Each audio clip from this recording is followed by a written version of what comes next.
ঘামন দিচ্ছ রে? এই ঘামান দিয়া সামান দিক না বেশি বলবে নাকি?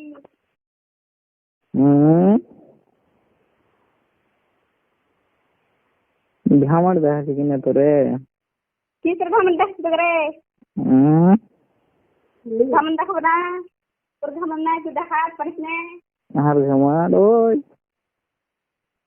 কি কহবো না কোনো কথা। কি যে কহো না রে বুড়া মানে দিয়ে। এই বেশি কিনা তোর তো কথা কইলে আগে বার শুন বলি, তুই ফোন দে। কে বলে? ফোন লাগাইছিলি আমি কিনা দেখনু মোবাইলের ফোন চাল আর ভাই যদি দেখতে না বেজে ধরাতি। কি হয়েছে তোর ভাইকে দেখে ডরাচ্ছি রে? আর ভাইকে দেখে ডরাবি না।